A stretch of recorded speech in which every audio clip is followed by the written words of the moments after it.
I was a real, like, nutcase. I was crazy. And I just, it was more than drugs. It's really always about more than that. And I needed a lot of that sort of discipline. It's, you know, it's life. Life goes on. Life happens. Things flare up. Life. What was the toughest for you? What do you think, Nick? It wasn't very tough. I mean, it was a pretty nice experience for me. I don't really think it was like tough at all. Like, I feel like I could really, like, people would take me a lot more seriously if I had that. And Really? You think that will make people take you more seriously, or they'll just say, boy, your ass is big? I think both. I know what I'm doing. How much do you think it would cost? I don't know. I have to look into it, but I was just, I don't know, man. I'm really struggling, and, you know. Well, listen here. I mean, I would say don't do it, but you know, my feeling is it's your ass. Oh. I got nightmares in my head, I fear. Thoughts build up until I can't breathe. My mind fills up into a creature, and it haunts me somewhere much deeper. I got nightmares in my head, I fear. If Nick Reiner committed this crime, we can safely assume two things. One, his pampered life meant he was disconnected from reality. Two, that disconnection became even more severe because of his drug addiction and mental illness. What happens when magical thinking, when your dream world, when the fantasy you're living in, what happens when it pops? First of all, it's very painful. The deeper the fantasy, the more sort of everyday the fantasy, the more that it's a lifestyle, well, the more the popping of it is going to hurt like a mother and lead to a full-blown existential crisis. I know what I'm doing. But do you? Did he? Did Nick? When you've been living in a dream world and you suddenly see reality, when you suddenly wake up to the real world, it hurts. You've been living in a dream world, Neo. This isn't real. What is real? The movie The Matrix represents Neo's return to the real world and just how painful that is. It does that very well. Neo starts off blind and weak. His body has to be rebuilt and he must learn to see again. All of that is a difficult, painful, arduous process. Your muscles have atrophied. We're rebuilding them. Why my eyes, sir? You've never used them before. Now, if we are to understand Nick's matrix sharply, intimately, we must understand, we must remember our own. And I want to ask you to do that now. I'll help you go there because it's certainly not pleasant. And I'm going to do that by sharing a recent nightmare that I had and also one of my many experiences encountering the real world in my life. Worth playing for? Yeah. But before we get to that, if you haven't subscribed to the channel, please do. Welcome to the many of you who have subscribed. If you're finding this analysis on the last day of the year worthwhile, meaningful, interesting, please do hit the thanks button and let's get started. What is an interloper? Interloper. An interloper is a person who becomes involved in a place or situation where they are not wanted or they are considered not to belong. Now imagine if you realize that in your own life that you are somewhere that you don't belong, that you're in a situation where you shouldn't be, that you're an intruder in your own life. One of the ways psychologically that we experience this sense of being an interloper is when we have a nightmare. Let's put those words on screen, nightmare. One of the most interesting things is the psychology of a nightmare, where as the brain is trying to defragment the clutter and the chaos of consciousness, and that is something that builds up over a day. It's just a day's worth that needs to be processed and consolidated. But what is fascinating is when this self-induced synthesis, your own brain, your own sort of computer, basically puts you into this process of defragmenting, and what then happens is you end up waking up out of it. Because even in a symbolic dream state, even in that same place that's inside your own consciousness, we can't handle reality. And this leads to a very, very compelling question. How do we wake up out of nightmares, real or imagined? And why do we wake up? Still dark. Then something woke you, didn't it? Was it a dream? What was it? I heard a strange noise. What was it? What was the thing that woke Nick up that night, the night of the party? And the reason I'm sharing this isn't to be self-indulgent or to welcome you into my world. It's a way to remind ourselves that Nick wasn't just some empty shell. He had dreams too. He had nightmares as well. He was on some emotional roller coaster that we can't hope to fathom unless until we begin to fathom our own inner worlds, especially those that involve our deepest fears and the imprint left by our fathers in particular. Remember, a big part of the story is Rob Reiner's impact, his imprint on Nick, the middle child. Okay, so here goes. A couple of hours ago, certainly at the time of writing, I had a strange and troubling nightmare. For real, this really happened. I was driving my father's 1972 Mercedes-Benz. That car is an artifact from my childhood. We went on Christmas holidays in it. I practically grew up in this car. I remember the smell of it and the sound of it. And for some reason, I am driving. And as I approach an intersection at the top of a blind rise, I realize the brakes aren't working. Well, they are, but just barely. And so I have to pump the brakes, kick at them, just to get the car to slow down slightly. Ultimately, I can't stop the car at the intersection. It slowed down a little, but I end up drifting blindly into the road. And it's thanks to blind luck that there are cars, but none are approaching. So I managed to go into this intersection out of control, essentially, but it's just blind luck that there are no cars approaching as that happens. If I had to stop, I wouldn't have been able to. Now I'm on the road and the accelerator is just as spongy. And then I woke up. Now, if that doesn't seem like a particular nightmare, it's because it's not happening to you. It's not you in that situation. Then something woke you, didn't it? Was it a dream? What was it? I heard a strange noise. So what would you say woke Nick up? What would you say woke me? Well, in my case, it was the realization that no matter where I was going or what road I was on, I wasn't in control of the vehicle. And that reality or fiction was unbearable. I needed and I did wake up out of it. And that is a form of control, of regaining control. Now, you might not think of this, as I say, as a nightmare, and although I can see precisely why I dreamt this dream and dreamt it now, and those are details a bit too personal to share here, but interestingly, when I told a friend about this dream, she reminded me that I had had a similar dream about being in a vehicle, this time as a passenger and driven by someone else. It was being driven recklessly and dangerously. I'd had that dream a few months ago when I was also in quite a stressful situation.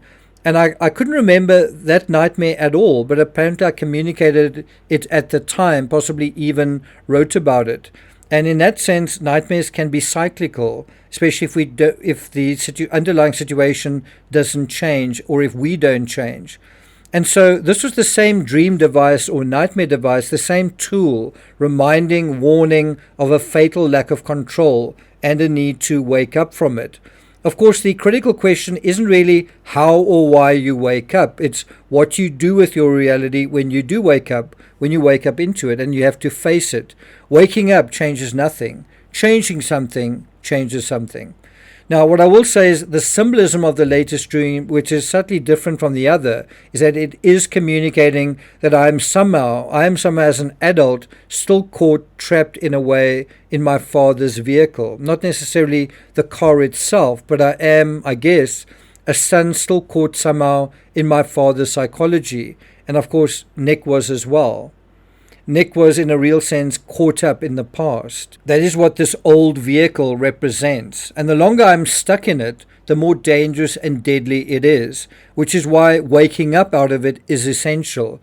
And then changing something. Changing something may be about changing a point of view or simply refusing to go down certain psychological or thought paths anymore. And when you unconsciously, unthinkingly, repeatedly, habitually go down certain thought paths, it's quite difficult to change them consciously with self-awareness.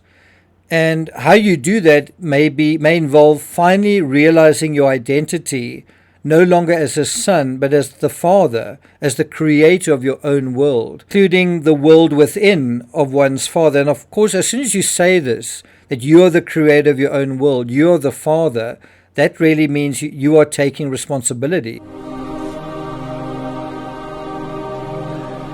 The son becomes the father, and the father becomes the son. And that might feel like a nightmare as well, that you don't want to take responsibility. And that brings us to waking up in real life. Let's put those words on the screen, waking up. Now I'm going to give you something out of reality, and I remember it like it was yesterday. It was about 2004, I think, somewhere around there, about 20 to 21 years ago. And I was in a high-rise apartment in a suburb of one of the world's largest cities in South Korea. And it was sunny and cold, probably this time of the year, and the air was dirty with pollution. And it suddenly hit me, out of the blue. I'm 30-something, and I haven't done anything with my life. And precious days are going by. And I have to do something. And I can't carry on teaching English as a second language. I'm comfortable, but I'm becoming less and less happy. I can't stay where I am in order to be who I am or who I'm supposed to be.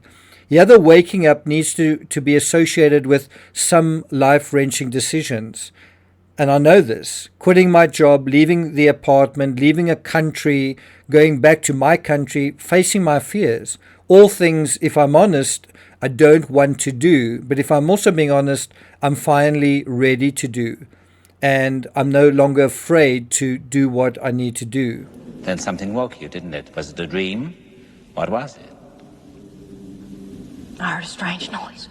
Now, that was a nightmare I was living, and so why did I awaken from it? I think there was a sense also of not being in control of my own destiny, of a growing awareness of that, and that awareness had been there all along until one day it was simply too urgent to continue to ignore. I also don't think it's a question of what woke me, but why. It's the why that woke me up. I woke up because the why was all wrong. Why am I here? Versus why am I not there? Why am I doing this as opposed to why am I not doing that? Do you know who I am? Do you know who I am? No. To give you a little bit of a deeper sense of just why this was so terrifying was, well, I remember what got me to Seoul was that I was trying just to get a job and earn a living. As a white South African, especially with a Dutch-sounding surname, affirmative action meant it was almost impossible to get a job. And now here I was a few years later, ready to do something terrifying, to give up my job, a job that had taken so much just to get, return to South Africa, and then try to make something of myself in this place where it had been such a struggle to find a job. And I knew I probably was still going to struggle to find a job if I did that. And guess what? When I returned, yes, I did struggle. So who wants to wake up out of a nightmare only to push yourself into what feels like another one? Why does anyone want to do that? You know who I am? I'm drawing a blank. So that was my nightmare, and that was one I repeatedly had to wake up from. There was this incredible struggle just to assert oneself in terms of a single job, let alone a career. And so I think in all three of these dimensions, work, love, and identity, Nick was failing. And it was eating him up. But each time that happened, that he was being eaten up, he turned to drugs. And he may have gotten temporary psychological relief from the nightmare, by taking drugs, only to find it slip even deeper into a chasm, a vast black hole of learned helplessness. But that's probably why he started taking drugs again. He was trying to escape a reality that was building up around him, a reality exposed by his parents, his siblings, the party, by the birds flying to and fro, unfettered over the tall trees and hedges, walling him in and keeping the outside world out of his cocoon in his guest house in Brentwood. When he went to that party, I don't think it's a coincidence that he was asking people for their names and surnames, and if they were famous. And you are? Ron Measley. Pleasure. If that was a joke once upon a time, if it had amused someone once, well, not that day. That day the joke was on Nick, and when Bill Hader put him in his place and said, "Bud out," Nick felt it. It jolted him. Then something woke you, didn't it? Was it a dream? What was it? I heard a strange noise. And this is the number 9 clue we all missed. This moment that woke Nick up out of the warm tomato soup of wishful thinking, where Bill Hader said, "Hey dude, we're having a private conversation. You're not part of this." Do you know who I am? Dale Putley, okay? And then when his parents confronted him at the party and probably at home afterwards, he was dragged out of his dream, kicking and screaming, into the nightmare of reality.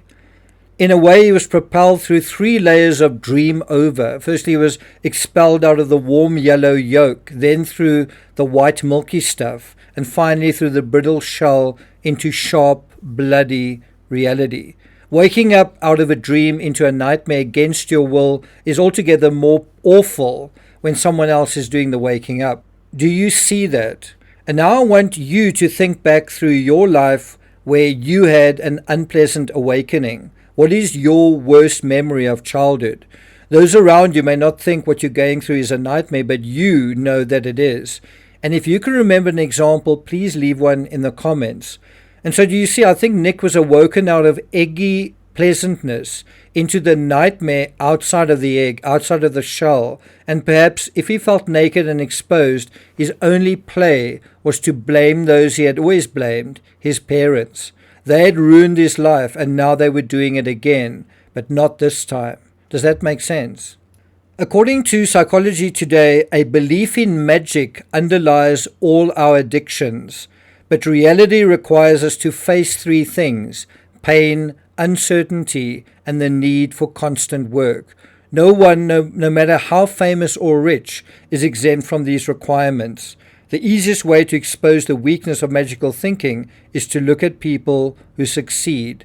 And Nick had people who were succeeding all around him, his siblings, his neighbors, but worst of all, his parents. They exposed him. And I think in Nick's simple way of thinking about things, the way to get rid of that pain was getting rid of them, because weren't they the source of the pain?